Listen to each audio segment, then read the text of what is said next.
Bye.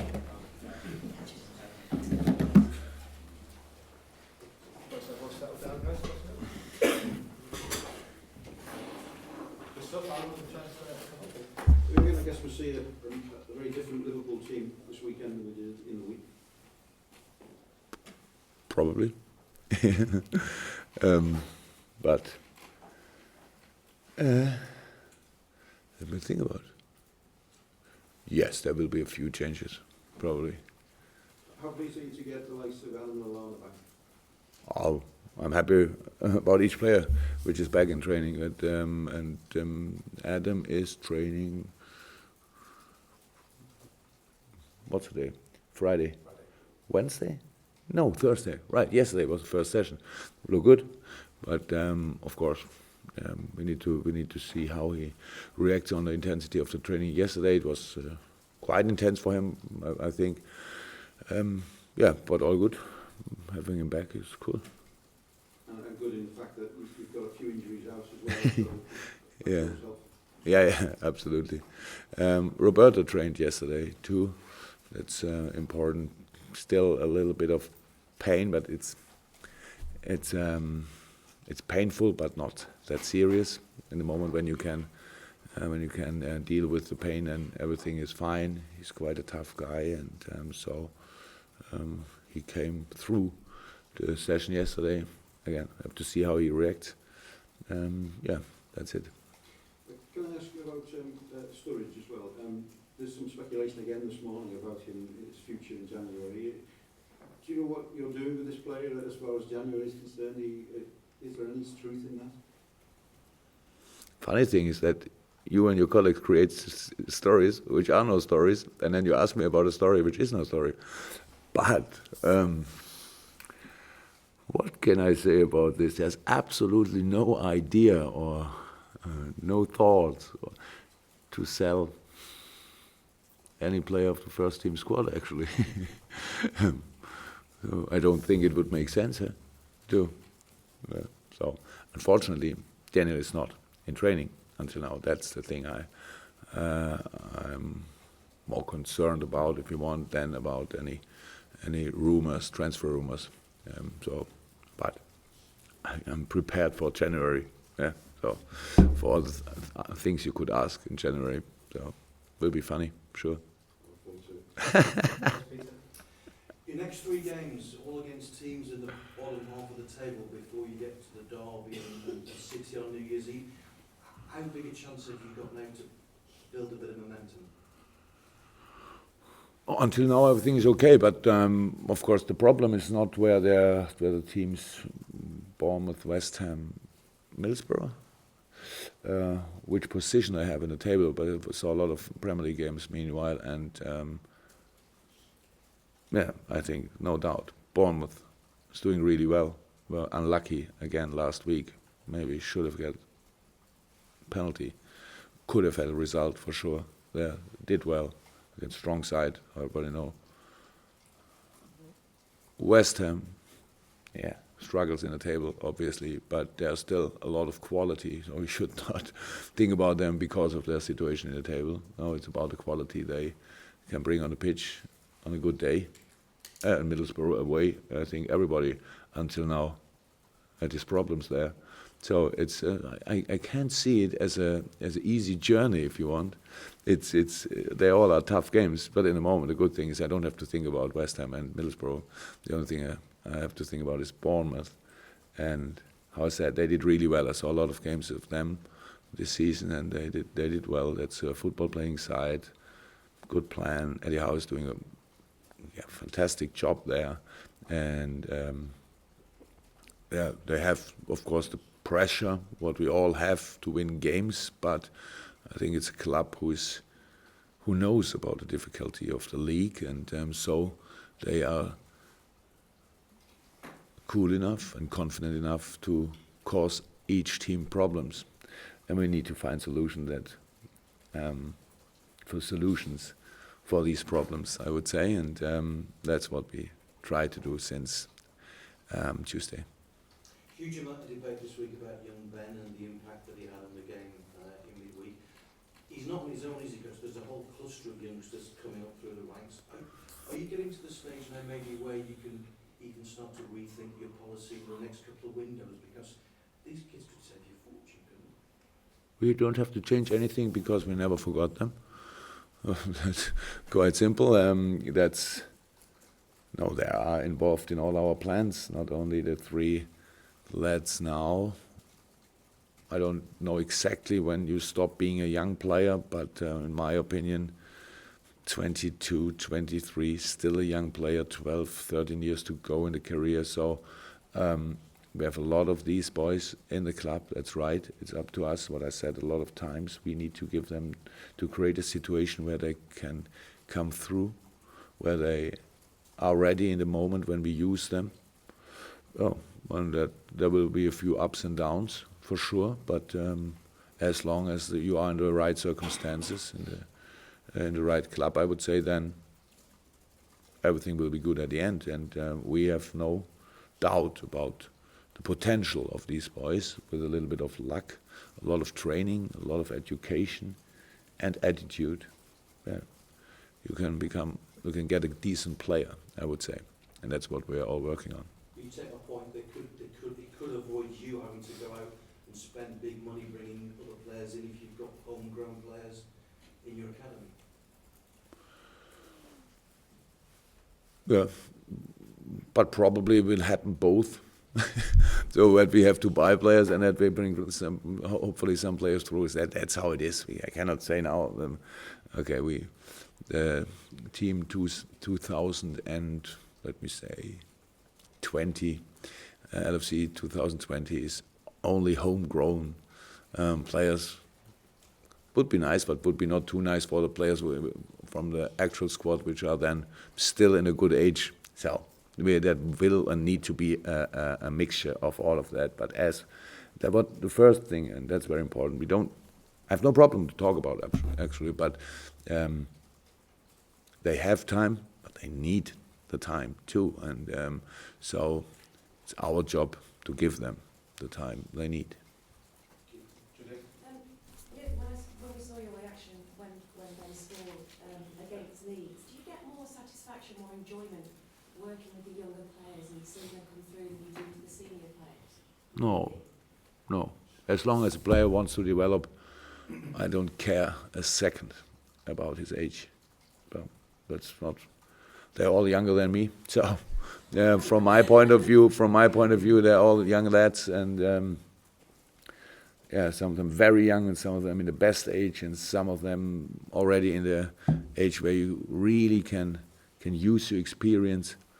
So we have a young squad. In general, we have a really young squad, and so everything is good. And no, I enjoy a lot working with these guys, but there's absolutely I don't compare how old you are, how much I enjoy it. So it's all good. But when you look at it, they're teenagers, aren't they? They've got their whole life, their career in front of them compared to the regular first-team players. The problem with there's only one, what I said, there's only one problem. If you start really early, you have more time and you have to have a career, but we start already. Most of these players nobody spoke about when they were really young, and so because it doesn't help. So that's how it is. But I think in this moment we are absolutely 100% right club for really young boys to develop, to improve, and to get the best player they can get. So that's the thing. But there's a long way to go, and that's all. And they have to make their experiences, the better ones, the not so nice ones. They have to make it. That's how it is. And as long as we can help, we will do it. But at the end, they have to perform on the pitch. We only can give advice, and when we think they are ready, then we do it. But then still, they have to deliver. That's how it is. And if they deliver, all fine. If not, then we are responsible for it.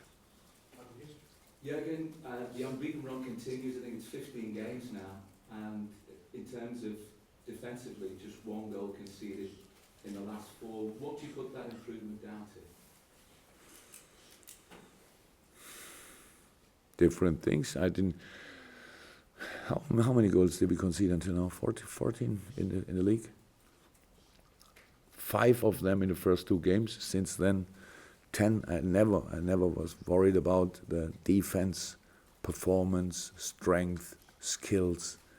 Respect 100% that you all have to speak about a few things, and when we score a lot and we concede a few, then it's something you have to talk about. But we have to think more about it from a, what can I say, logical point of view. That you cannot play football without conceding goals all the time, and it's part of the game. It's not you make a mistake and the other team is doing well, so you concede a goal.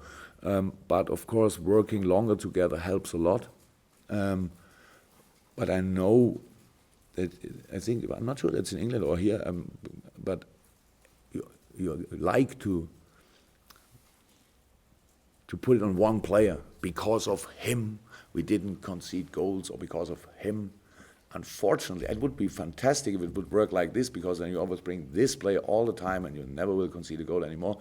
But it's a team game, and it's teamwork, and it's defending together, and it's having together the luck in the right situation. And sometimes you are unlucky. You have absolutely, like Chelsea was when Hendo scored, was not to defend, I would say, and that's all. You only need to fix.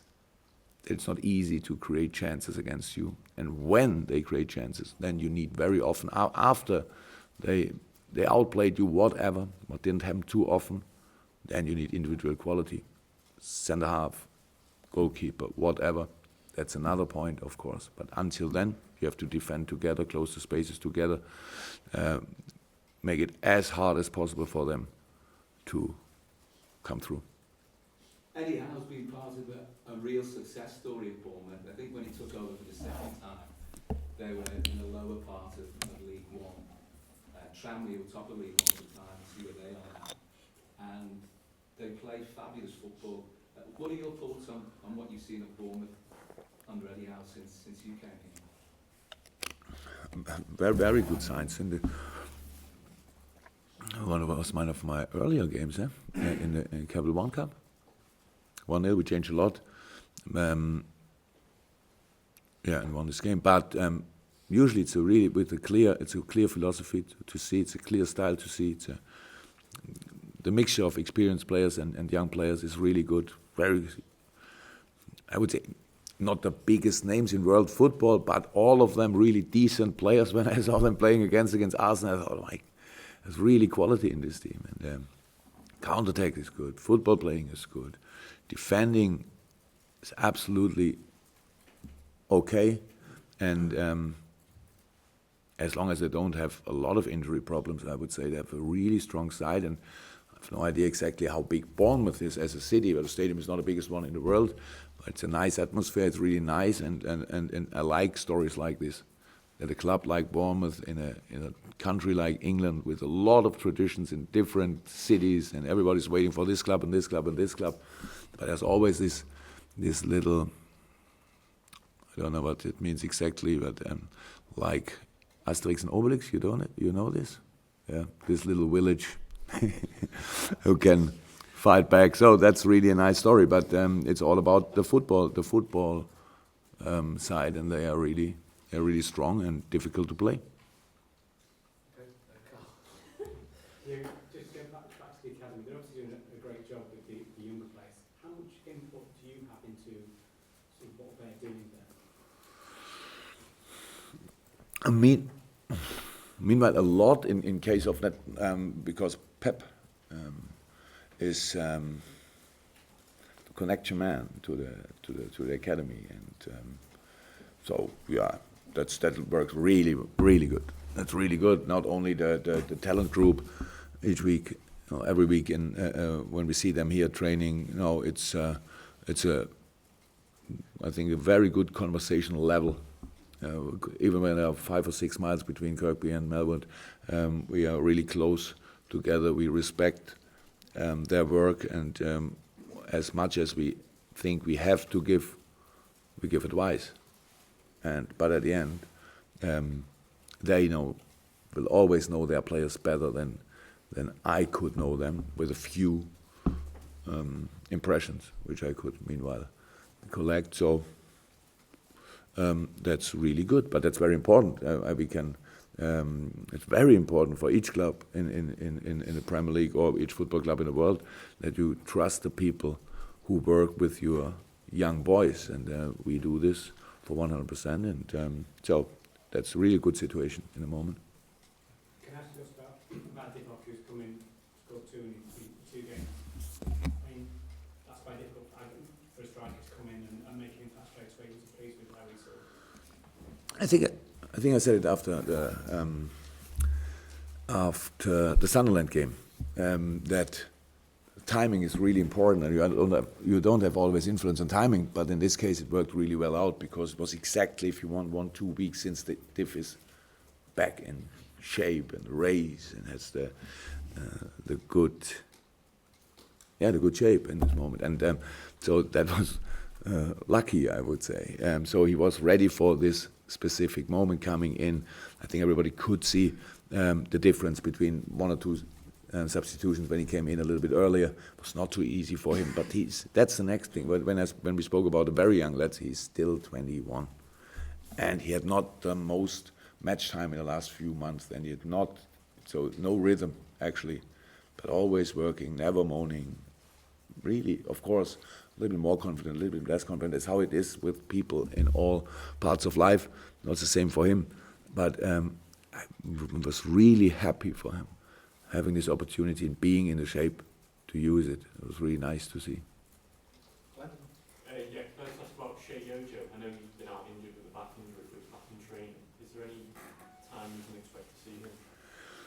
Actually, in this moment, not, because Ocho, as a very young boy, needs now a lot of training. So he's not injured anymore. Top. But, he needs training, match time as much as possible. So we thought it makes absolutely sense that he's now for the next few weeks, for sure, with the second team in training and in the games, because, everything what we could do would be too early, and so he can now, get kind of a rhythm, coming back, in shape, and then we would see how it is. But in this moment, he's not injured. He's not injured anymore, but of course not match fit in the moment. So now collecting minutes with our U23. Yeah. Can I just check to you? Sorry, did you say Daniel not involved this weekend? Yeah. Not involved? No. No. And does Ben stay in the squad, or does he go back to the 23s? No idea. Thanks, guys. Thank you. We have to ask. Thank you very much. Welcome.